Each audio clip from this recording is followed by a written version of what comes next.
제가 지금까지 배우고 익힌 경험했던 내용들을 가지고 지속할 수 있는 데까지 지속해 보려고 합니다.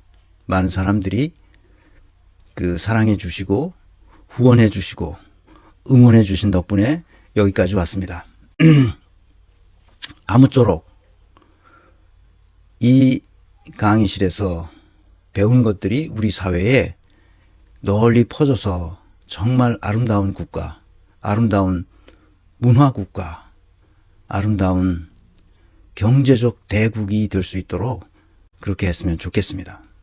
근데 그렇게 하는 방법은 사실 간단합니다. 그런데 기득권층 때문에 이게 안 되고 있어요. 제가 평생 이것을 가르치고 컨설팅하고 자문하는 일을 해왔잖아요. 그런데 다들 제 얘기를 들으면 그렇게 돼야 된다고 말해요. 그런데 사실 저 윗대가리에 가면 그것을 거부합니다. 기득권층이 어떻게 해서 자기가 여기까지 왔는데 이것을 내가 이제 놓으랴. 기득권층이 자기 기득권을 놓으면 다 해결됩니다. 그런데 그걸 놓지 않으려고 하기 때문에 문제가 생긴 거죠.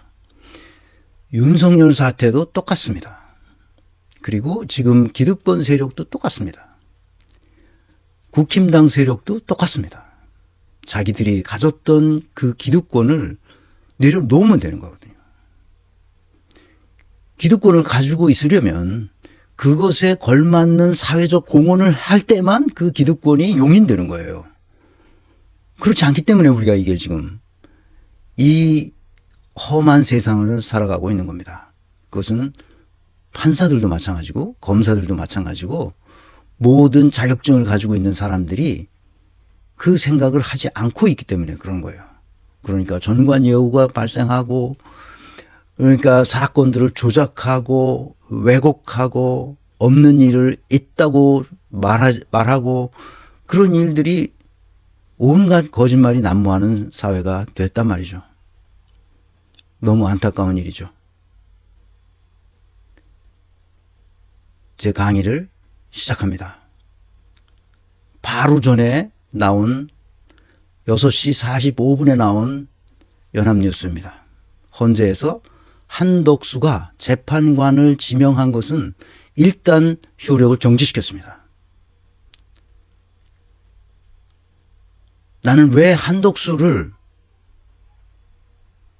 탄핵을 하지 않고 있는지 난 그 이유를 모르겠어요.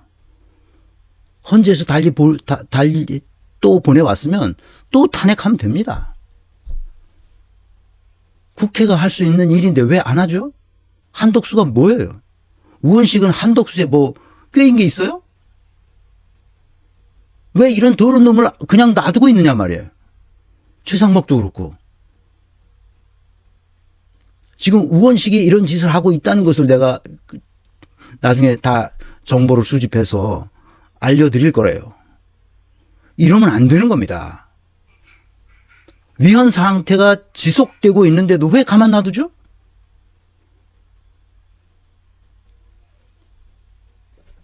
근데 우원식은 눈 뜨고 볼 수가 없어요, 지금.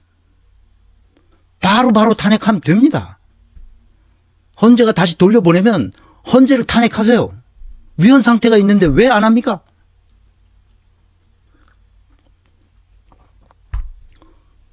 맨날 역풍 분다고 그러고 지지율 떨어진다고 그러고 그런 개수작하는 놈들이 민주당에 수두룩 탁상이 있단 말이에요, 지금도. 불의를 보고 단호하질 않아. 그러니까 앞으로 희망이 없다고 생각하는 사람들이 늘어나는 거야. 그러니까 민주당에 성큼 주지를 못하는 거예요. 마음을 줄 때가 있어야 될 거 아니야. 뭔가 불이한 게 있다 그러면 바로바로 해결해 줘야 될 거 아니야.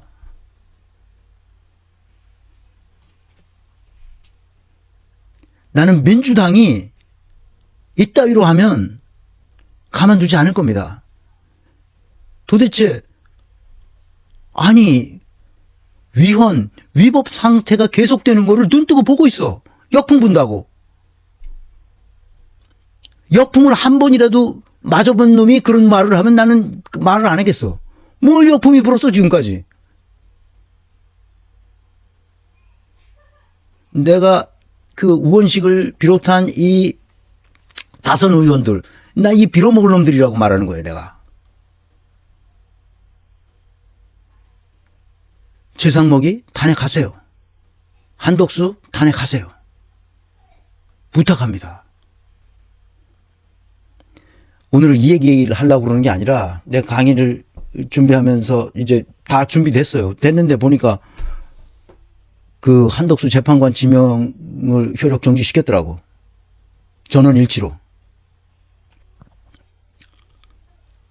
한덕수 이거 아주 나쁜 놈 아니야. 나쁜 놈 아니야. 이게 무속에 그 마누라가 무속에 심취해서 김건희랑 짝짝꿍 먹고 빨리 탄핵하라니까.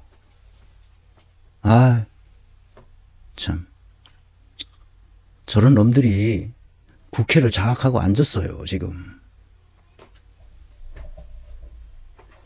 자, 본 강의 시작합니다. 영재성과 천재성에 대해서 설명합니다.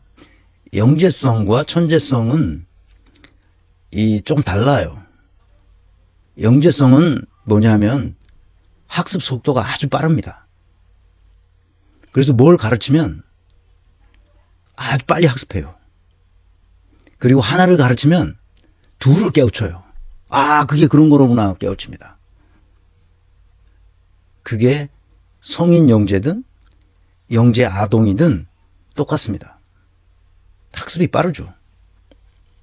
뭔 얘기인지 못 알아들어요.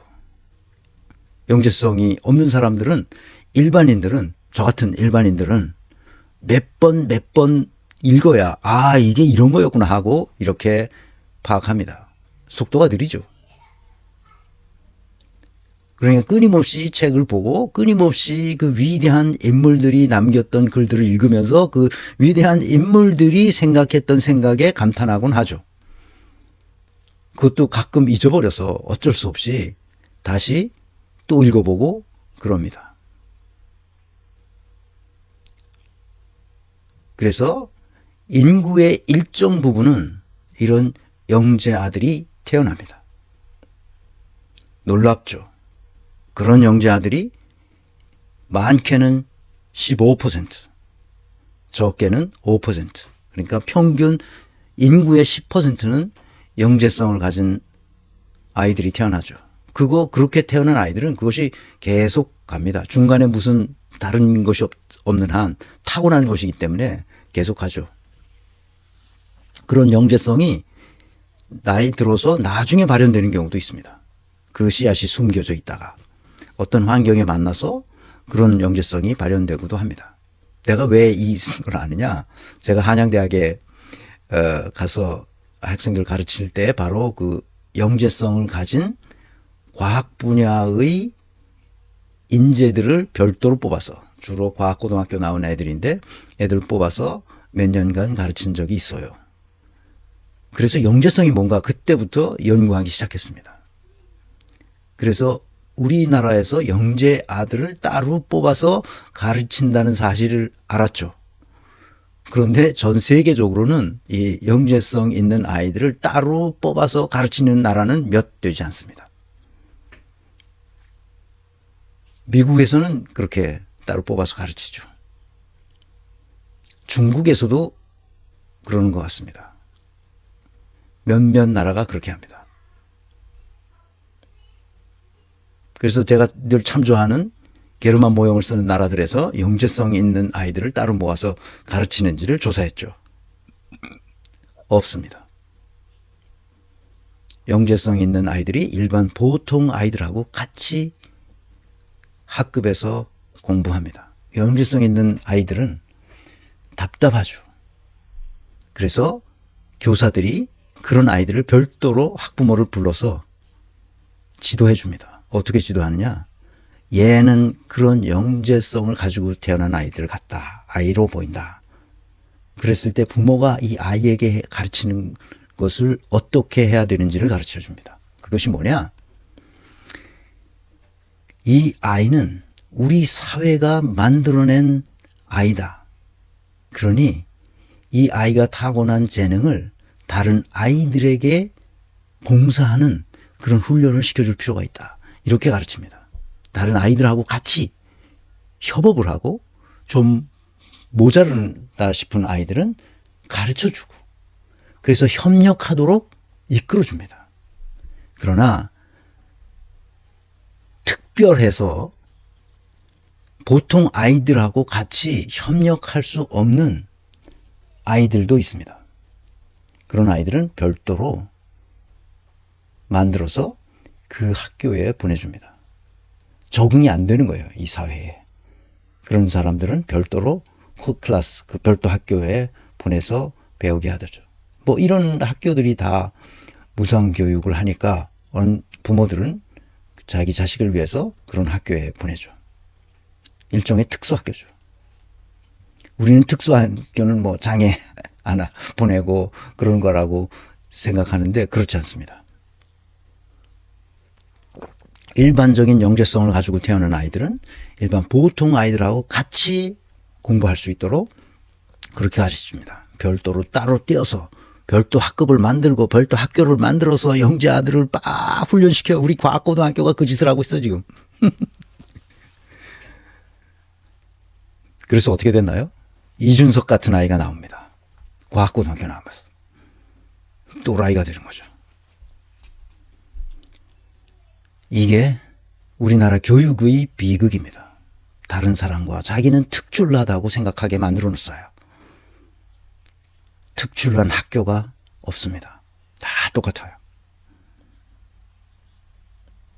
천재성은 뭐냐 그러면 영재성은 빠른 학습 속도를 나타내는 아이들을 말하는데 어른이 돼서도 마찬가지죠. 어른들도 뭘 말하면 못 알아듣는 사람이 있는가 하면 하나를 가르쳐줘도 둘을 깨우치는 아이들이 있어요. 제가 컨설팅 폼을 시작할 때 우선 직무가 뭔지 모르잖아. 그러니까 직무란 뭐다 하는 것부터 가르쳤어요. 직무가 뭐다. 그리고 직무 담당자는 어떤 사람을 어떻게 뽑아야 된다 이런 걸부터 가르쳤잖아요. 직무가 뭐라는 거를 이해하기까지 오랜 시간이 걸리는 사람이 있는가 하면 아 그런 거였어요? 그런 거였군요. 그러니까 어떻게 해야 된다는 것을 차차차차 깨우치는 게 탁 튀어주는 거예요. 직무가 뭐라는 말을 그 개념을 정의하고 그것이 어떻게 활용되는지를 말해주면 확 깨닫는 겁니다. 그래서 자기가 지금까지 가졌던 문제의식들이 확 풀리는 거죠. 영재성이 있기 때문에 그래요. 가르쳐보면 합니다. 그럼 천재성은 뭐냐? 천재성은 영재성처럼 빠른 학습 속도가 일어나지 않아도 새로운 장르를 창조합니다. 또 영재성을 가진 아이가 새로운 세계를 완전히 다른 세계를 만들어내는다면 그것은 천재가 맞죠. 그러니까 스티브 잡스는 학벌도 변변찮아요. 그런데 스티브 잡스를 사람들이 다 천재라고 말하죠. 왜 그래요? 완전히 새로운 장르를 만들었어요. 그래서 그렇습니다. 이제 이해하셨죠? 영재성과 천재성이 어떻게 다른지를 다시 제가 설명했습니다. 영재성은 과흥분성이고 고도 민감성이에요. 딱 그걸 보면 확 깨달고 흥분합니다. overexcitability라고 그래요. 그래서 과흥분성, 흥분하는 거예요. 그게. 고도 민감성이라고도 번역할 수 있습니다. 천재성은 새로운 장르를 발견하고 새로운 산업을 창조합니다. 그래서 영재성은 다시 말하자면 몰입해요. 그 과제에, 그 사태에, 그 사건에 몰입하고 그 개념에 몰입합니다. 몰입을 통해 자기 중심성에서 벗어나 현실의 제약을 넘어 자신의 이상과 신념에 집착하는 행위죠.